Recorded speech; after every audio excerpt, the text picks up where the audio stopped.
Hi hello అందరికీ నమస్కారం. Welcome to our channel. నేను ఆదిత్య.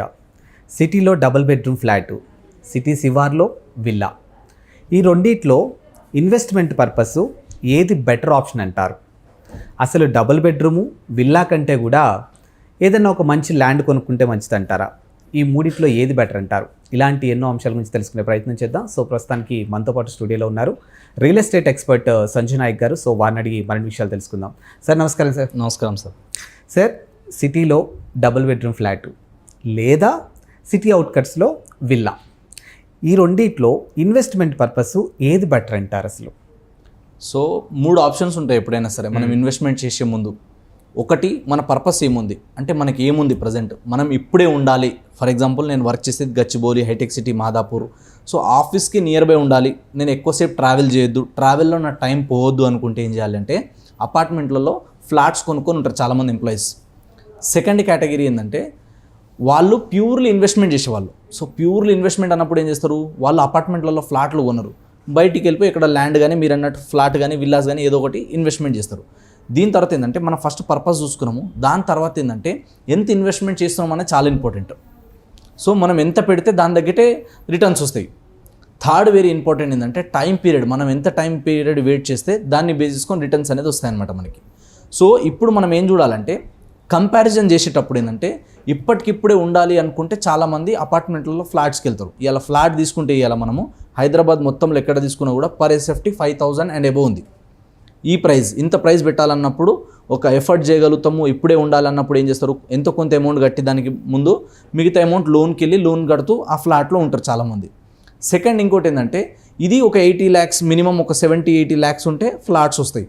ఆ తర్వాత నెక్స్ట్ వచ్చేసిందంటే మీరు అన్నట్టు సిటీ అవుట్స్కట్లో విల్లాస్. సో విల్లాస్ అనేది అల్టిమేట్ ఉంటుంది, ఎందుకంటే ఇప్పుడు లగ్జరీ వైపు చాలామంది చూస్తున్నారు.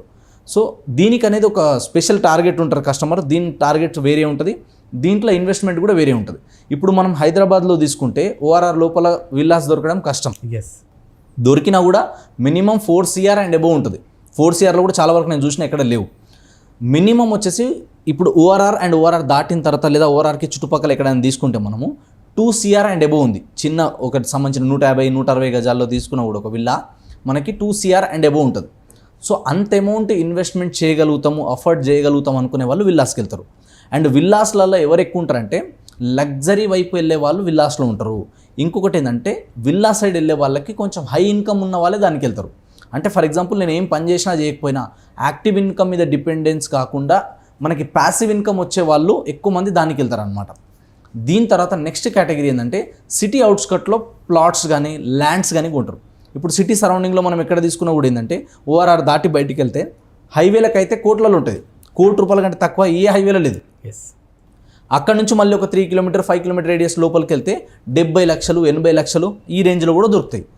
అందులో కూడా మళ్ళీ సబ్ రోడ్కి బేస్ చేసుకొని ఉన్నాయి, రేడియల్ రోడ్కి బేస్ చేసుకొని ఉన్నాయి, కూడా ₹1,00,00,000 ఎబో కూడా ఉన్నాయి. సో మినిమం మనం 70-80 లక్షలు అనేది మినిమం, ఇంకా అంతకన్నా తక్కువలో దొరకడం కష్టం. మళ్ళీ అంతకన్నా తక్కువ దొరకాలంటే సిటీ దాటి చాలా దూరం వెళ్ళాలి, ఇంకా 100 కిలోమీటర్ దాటాల్సిందే. సో ఈ ఏరియాలలో చాలామంది ఇన్వెస్ట్మెంట్ చేస్తారు. అంటే ఎకరాలలో కొనాలి, ఆల్రెడీ నాకు ఒక ఉండడానికి ఇల్లు ఉంది, లేదా ఆల్రెడీ నాకు ఒక హౌస్ ఫ్లాట్ ఉంది అనుకున్నప్పుడు వాళ్ళు ఏం చేస్తారు, సో ఈ income to income, money to money generate చేయాలన్నప్పుడు ఏం చేస్తారు, అవుట్స్కట్లో వెళ్ళి ఓపెన్ ల్యాండ్స్ ఏదైతే అగ్రికల్చర్ ల్యాండ్స్ ఉంటే దాంట్లో ఇన్వెస్ట్మెంట్ చేస్తారు. సో దాంట్లో కూడా ఏంటంటే 1 ఎకరము 1/2 ఎకరం ఉంటే పెద్ద అంత యూజ్ ఉండదు. అది కనీసం ఒక 5 ఎకరాలు 10 ఎకరాలు ఉంటే బాగుంటుంది. కనీసం ఒక 3-4 ఎకరాలు అనేది ఉండాలి. అప్పుడే దానికి ఏదైనా చేయడానికి కానీ, ఏదైనా డెవలప్ చేయడానికి కానీ, ఫామ్ హౌస్ లాగా కానీ వాడుకోవడానికి బాగుంటుంది. సో చాలామంది దానికి వెళ్తారు. అంత కూడా ఎఫోర్డ్ చేయలేము మనము, అంత ఇన్వెస్ట్మెంట్ లేదు అన్నప్పుడు ఖచ్చితంగా మనకు ఆప్షన్ ఏముంది, ప్లాట్కి అయితే ఆప్షన్ ఏముంటుందంటే సేఫ్టీ ఉంటుంది, సెక్యూరిటీ ఉంటుంది ఓపెన్ ప్లాట్స్లో. ఎందుకంటే ఇప్పుడు ఇంతకుముందు ఏంటంటే ఈ అప్రూవల్స్ ఏం లేకుండే, కాబట్టి ఎలా పడితే అలా 4 రాళ్ళు పాతేసి ఇదే ప్లాటు, ఇది రూటు రేటు అని చెప్పి అమ్ముకున్నారు చాలామంది. బట్ ఇప్పుడు అలా కాదు. గవర్నమెంట్ ఏం చేసిందంటే ఇప్పుడు అప్రూవల్స్ అన్నీ వచ్చిన తర్వాత DTCP కానీ HMD కానీ, HMDలో తీసుకుంటే ఇలా ₹15,000 మినిమం గజం ఉంది ఏ హైవేలో తీసుకున్నా కూడా. అంతకన్నా తక్కువలో ఉందంటే చాలా రేర్. అది ఏమైనా దొరికితే కూడా ఎవరైనా ఎమర్జెన్సీ ఉండి రీసేల్లో దొరికితే ఛాన్సెస్ ఉంటాయి తప్ప మంచి కమ్యూనిటీలో అన్ని ఫెసిలిటీస్ ఎమ్యూనిటీస్లో 15,000 కంటే తక్కువ ఎక్కడ లేవు. బెంగళూరు హైవే తీసుకోవచ్చు, ముంబై హైవే తీసుకోవచ్చు, ఈ హైవేలలో తీసుకుంటే HMDలో 18,000 నుంచి 20,000 మినిమం ఉన్నాయి, అంతకన్నా తక్కువలో లేవు.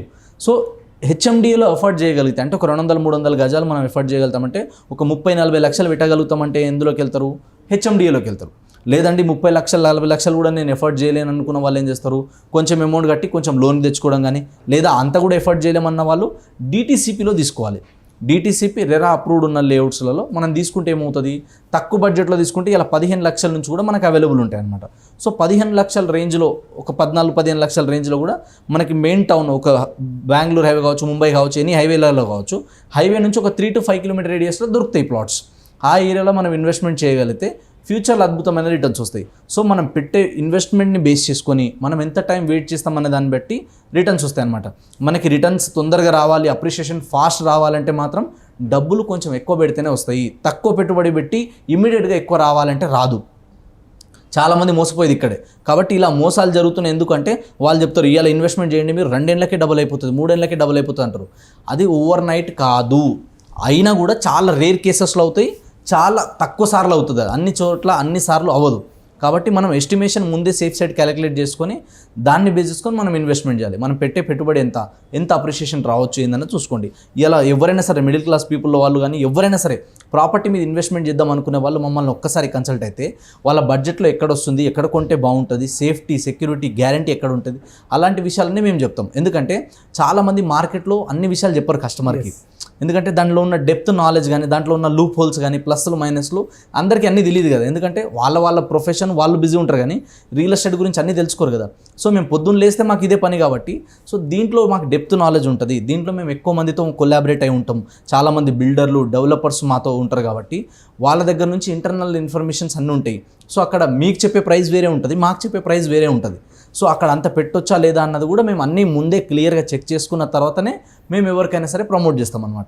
కాబట్టి ఎప్పుడైనా కానీ ఎక్కడైనా మనం ఇన్వెస్ట్మెంట్ చేసే ముందు ఎక్స్పర్ట్ల సలహాలు తీసుకొని తెలిసిన వాళ్ళ త్రూ మనం వెళ్తేనే, అంటే ఎవరైతే ఆ ఇండస్ట్రీలో ఎక్స్పర్ట్స్ ఉన్నారో, ఇండస్ట్రీలో ఎక్స్పీరియన్స్డ్ పర్సన్ ఉన్నారో వాళ్ళ త్రూ వెళ్తే ఏమవుతుందంటే మన టైం సేవ్ అవుతుంది, మన మనీ సేవ్ అవుతుంది, మన ఎనర్జీ సేవ్ అవుతుంది. సో మనకేంటంటే ఒక ప్రొఫెషనల్ ఏజెంట్ కానీ ప్రొఫెషనల్ అసోసియేట్ని హైర్ చేసుకుంటే వాళ్ళు ఏంటంటే కొంచెం ఎంతో కొంత ఛార్జ్ చేస్తారు. ఎందుకంటే ఫ్రీగా ఇది జరగదు కాబట్టి. సో వాళ్ళకి మనం ఎంతో కొంత ఛార్జ్ చేస్తే వాళ్ళకి ఏదైతే మార్కెట్ వాల్యూ ఉంటుందో దాంట్లో 2%, 1% ఇవి జనరల్గా నడుస్తుంటాయి అనమాట. ఆ అమౌంట్ మనం పే చేయగలిగితే వాళ్ళు ది బెస్ట్ ప్రాపర్టీస్ మనకు చూపిస్తారు. ఎందుకంటే వాళ్ళకి మనం ఒక ప్రాపర్టీ కొనడం ఇంపార్టెంట్ కాదు. నేను ఎట్లా ఆలోచిస్తా అంటే, ఒక కస్టమర్ మన దగ్గర వచ్చి ఇన్వెస్ట్మెంట్ చేశారంటే ఆయన ఎన్నో ఏళ్ళ కష్టం, అది ఎన్నో సంవత్సరాల కష్టం, రూపాయి తినక దాచుకున్న డబ్బులు అది, అవునా కదా. వేరే ఎక్కడ కూడా ఖర్చు చేయకుండా రూపాయి సంపాదించిందంతా కూడా ఆయన నమ్మకంతోనే పెట్టుబడి పెట్టడానికి వస్తున్నాడు. అప్పుడు ఆయనకు వాల్యూ యాడ్ చేయాలి మనం.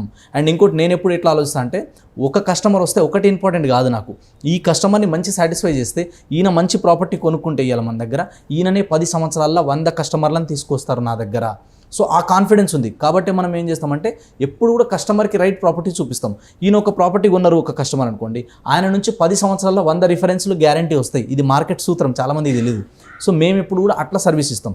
కాబట్టి ఎప్పుడు ఎవరు ప్రాపర్టీ కొనాలనుకున్నా నలుగురితో సజెషన్ తీసుకోవడం తప్పులేదు కదా. ఎక్స్పర్ట్ల నుంచి తెలుసుకున్న తర్వాత మీకు ఎక్కడ కొంటే బాగుంటుంది ఏందని తెలుసుకోవచ్చు. ఒక్కసారి సైట్కి వచ్చిన తర్వాత, సైట్ చూసిన తర్వాత ఇక్కడ ఇన్వెస్ట్మెంట్ చేస్తే అప్రిషియేషన్ బాగుంటుంది, గ్రోత్ వస్తుంది అని మనం ఫీల్ అయితేనే ఇన్వెస్ట్మెంట్ చేయాలి. సో అలా మనం చూసుకున్న తర్వాత ఎక్కడ ఇన్వెస్ట్మెంట్ చేసినా కూడా రానున్న రోజుల్లో అద్భుతమైన రిటర్న్స్ వస్తాయి. సో ల్యాండ్ కొనేటప్పుడు కానీ ఫ్లాట్ కానీ ప్రతిదీ కూడా ఒక ఎమోషన్. సో ఆ ఎమోషన్ జీవితంలో, ఎందుకంటే నేను చాలామందిని చూసిన లిటరలీ కళ్ళల్లో నుంచి నాకు కూడా చాలాసార్లు నీళ్ళు. ఎందుకంటే ఎన్నో సంవత్సరాలు కష్టపడి మా తాత నుంచి వచ్చింది, మా ఫాదర్ నుంచి నాకు వచ్చింది ఎగ్జాంపుల్. ఆ ప్రాపర్టీ అమ్మేటప్పుడు ఏంటంటే డబ్బులు వచ్చినప్పుడు ఆనందంగానే అనిపిస్తుంది, కానీ ఒక బాధ కూడా ఉంటుంది లోపల. ఎందుకంటే ఎన్నో సంవత్సరాలు మా తాత కష్టపడి సంపాదించిండు, మా నాన్న ఎన్నో సంవత్సరాలు కష్టపడి దాన్ని కాపాడుకున్నాడు, ఇవాళ నేను దాన్ని అమ్మేస్తున్నాను అని చెప్పి. కొందరు ఏంటంటే ఎడ్యుకేషన్ కోసం అమ్మేస్తారు, పిల్లల ఎడ్యుకేషన్ కోసం అమ్మే వాళ్ళు కొందరు ఉంటారు. కొందరు ఏదైనా హెల్త్ ఎమర్జెన్సీ వచ్చినప్పుడు అమ్ముకుంటారు, కొందరు వాళ్ళ మ్యారేజెస్ కోసం అమ్ముకుంటారు. చాలామంది మిడిల్ క్లాస్ వాళ్ళు అమ్ముకునేది ఒకటి ఎడ్యుకేషన్ దగ్గర, ఇంకోటి హెల్త్ దగ్గర, తర్వాత వచ్చేసి మ్యారేజ్ల దగ్గర ఎక్కువ మంది అమ్ముకుంటారు. సో రిజిస్ట్రేషన్ ఆఫీసుల దగ్గర కూడా చాలా మందిని చూస్తుంటాం అనమాట. ఒక సైడ్ కొందరు ఏంటంటే ప్లాట్ సేల్ అయిందని ఒక ఏజెంట్ ఆనందం కానీ, ఒక మంచి ప్రాపర్టీ కొన్నామని ఒక కస్టమర్ ఆనందం కానీ, అదేవిధంగా ఎన్నో సంవత్సరాలు దాచిపెట్టుకున్నప్పుడు మంచి అప్రిషియేషన్ వస్తుంది, డబ్బులు తీసుకున్నప్పుడు ఆనందంగానే ఉంటుంది. కానీ ఎక్కడో తెలియని చిన్న బాధ ఏంటంటే, అరే ఎన్ని సంవత్సరాలు కాపాడుకున్న భూమిని నేను అమ్ముకుంటున్నా కదా, నేల తల్లిని మన చేతిలో నుంచి మనం ఎప్పుడైతే పోతుందో ఆ బాధ వేరే ఉంటుంది. ఎందుకంటే అది అనుభవించినా కాబట్టి, నేను కూడా ఒకానొక టైంలో 2 గుంటలు ల్యాండ్ అమ్మేసిన కాబట్టి నాకు తెలుసు ఆ బాధ. ఎందుకంటే అది 2 గుంటలే కదా అనుకుంటాం, బట్ ఆ ఎమోషన్ ఏంటంటే వేరే ఉంటుంది. అది నేను ఈరోజు ఎంత సంపాదించినా కూడా ఆ రోజు నేను వదులుకున్నా అన్న ఫీలింగ్ కొంచెం ఉంటుంది ఖచ్చితంగా. కాబట్టి ఎప్పుడు ప్రాపర్టీ మీద ఇన్వెస్ట్మెంట్ చేసినా కూడా మీరు ఎన్నో సంవత్సరాల కష్టాన్ని పెడుతున్నప్పుడు కొన్ని జాగ్రత్తలు తీసుకొని పెట్టుబడి పెట్టాలి. లేకపోతే రాతోరాతు వస్తారు, రంగురంగుల జెండాలు పెడతారు, 4 రోజులకు అన్ని జెండాలు ఎత్తుకొని పోతారు. కాబట్టి మీ డబ్బులు వృధా అవ్వద్దంటే సేఫ్టీ, సెక్యూరిటీ ఉండి, కనెక్టివిటీస్ బాగుండి, డెవలప్మెంట్ ఉన్న దగ్గర కొనండి. అద్భుతమైన అప్రిషియేషన్ వస్తుంది.